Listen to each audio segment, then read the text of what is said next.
Hello, everybody, and welcome to another edition of Cerebral Book Chat. I'm very excited because it is March, and we have all been waiting for March for such a long time. Because that means the winter is going to be over. So I thought I wanted to celebrate that with a brand new Cerebral Book Chat. And this one's a little bit different in the sense that it is spiritual, not religious in the traditional sense anyway, which would be okay as well, because I've certainly been in religion for a long time. And it has its moments, but I love it, some of it. But I have another book here that is with the current church that I'm actually going to, because you may or may not know I've had a lot of religious experiences, but now I'm with a new church, probably the third church that I've really been with, because I was Catholic for a long time, and then I was Baptist for a long time, and then I now am what is called Center for Spiritual Living, or Religious Science. So that's the older name, and it's named after kind of a man, Ernest Holmes, and he believed that science and spirituality were not different things. That quantum mechanics and quantum physics and string theory and all those things were spiritual in their own way, because everything is energy, so it's just the way you look at it. Right? It's the way you view it, but then not everybody views it that way. I view it that way. So today's book is all about that.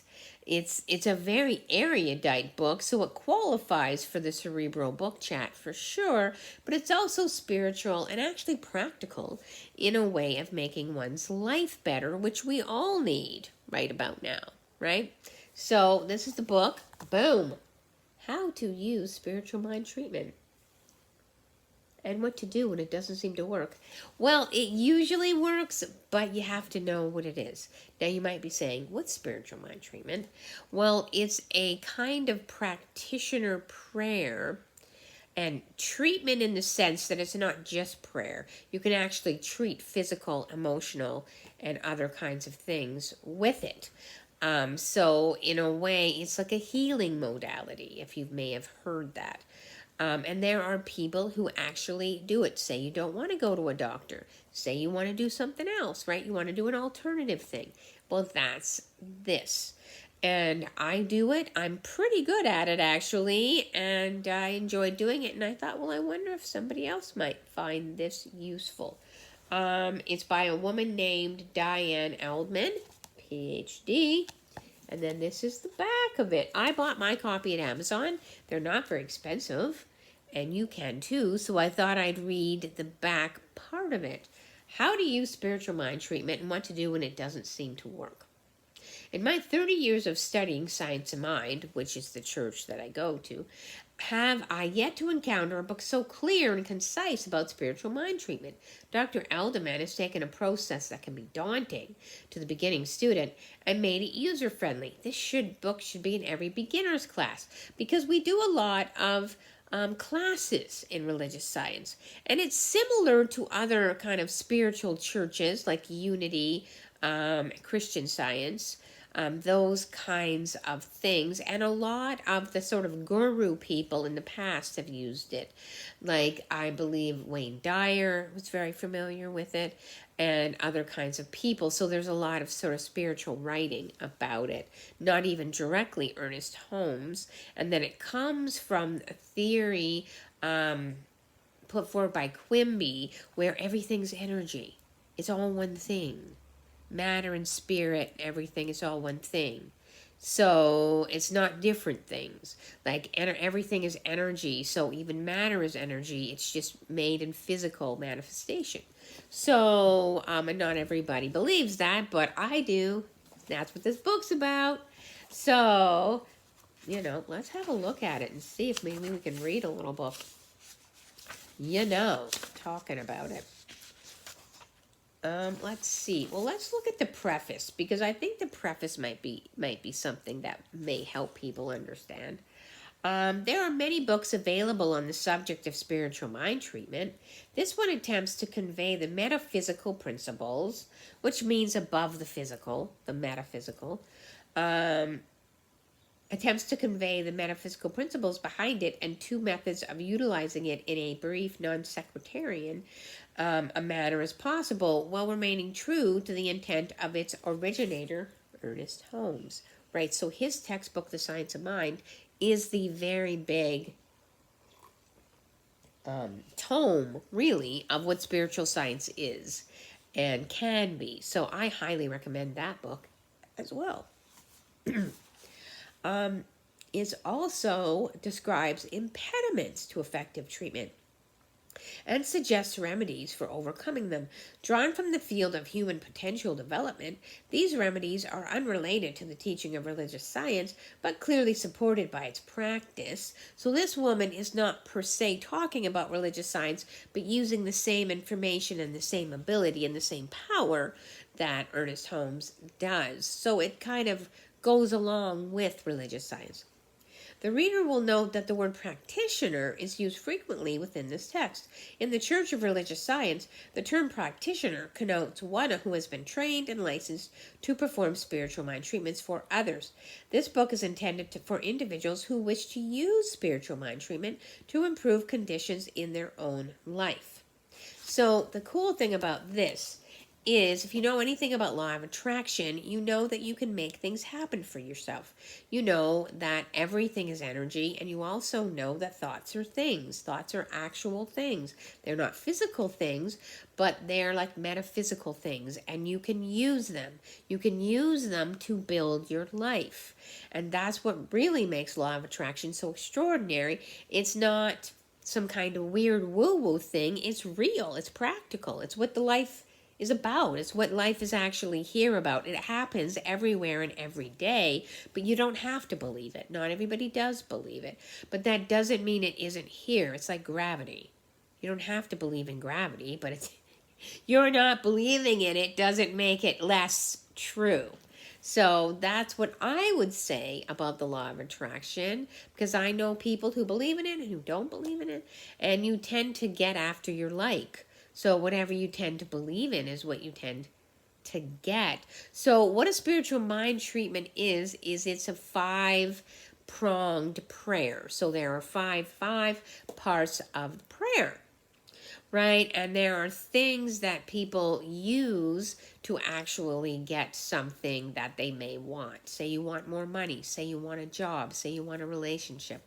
Well, there are ways to actually access those in physical reality by putting it out in the universe, by intending something that you may want. And that's what this book talks all about. And, let me leave you with a sample treatment, because there's something called sample treatments. And I will leave you with a sample treatment. Let's see. I'm trying to look at one that's good. Okay. Well, I want to give one that's not. Okay. How about this one? This is perfect. This is perfect. Let's see. We got play. We've got. Let's see. Hang on. Whatever happens is perfect. I love this one, because what we believe in is that everything is for the good. There's another woman, Emma Curtis Hopkins, who believes that I demand to see the good in this. Whatever happens, there's a good, and I demand to see what it is. And that's true. That's certainly been true about my life. Now, it doesn't look like that in the beginning. I've had absolutely awful things happen to me. And then you seem like just everything's ending, like your life is just over. And no, it isn't. Your life's just beginning, really. Because the thing that you needed to release is the thing that then opened your world to such a better life than you could ever imagine. And that's happening for me, like today. So everything really is perfect, even though we don't see it that way. Because we can't see it that way sometimes. And it maybe isn't perfect at the moment, but eventually becomes so much better when you realize that whatever happened had to happen so the good things could come. That's what I have. That's what I believe. Because that's happened to me so many times. And I find myself going, oh, I'm so grateful now that it ended up being, because I wouldn't have what I have now if it hadn't happened. So, but everyone has their own path. Everyone's on their own path. So I'm going to give you an idea of what a spiritual mind treatment looks like. And if you want to know more, there's plenty of ways to know more. There's videos, there's things on Amazon you can buy, and there's lots of books. And there's also churches that you can go, like my church, Center for Spiritual Living, if you want to know more about any of this. So, I'm intending right now, whatever happens is perfect, right? So, and the idea, let's say that something you're doing, it's like to regard any response as from a business prospect or a personal one is perfect. So say you want something, you want to get a good job, you want to get more clients, you want to get, help like a practitioner or a therapist or a counselor or a doctor. Anything you get is perfect. And you're going to put it out there. And there are 5 parts of the spiritual mind treatment. Recognition that you and God are one. Unification that you are with God, that God is with you. Realization that you can get whatever you want to get. You can have whatever you want to have. Thanksgiving, you're grateful now because God and universe and spirit is giving you what you want, and you release it into the universe now, knowing it's already done. It's already complete. So it's way more complex than I'm making it, but I want to give you a bit of an idea in case you want to look at it more. Okay, so let's read this. Recognition. In the mind of spirit, there is a clearly discernible pattern for the ideal working relationship. That's kind of Platonic too, if you want to think about it, like Plato. Plato talks about that as well. The connection is formed easily. There is a shared sense of affinity, purpose, and urgency. Interactions feel open and authentic. Like gemstones strewn in a field, these relationships are there, in mind, for taking upon recognition. Now we have unification. The mind of spirit is my mind. The pattern for the ideal working relationship exists in this shared consciousness. All that is necessary to materialize it is to recognize it, to distinguish it from all others, and recognize it.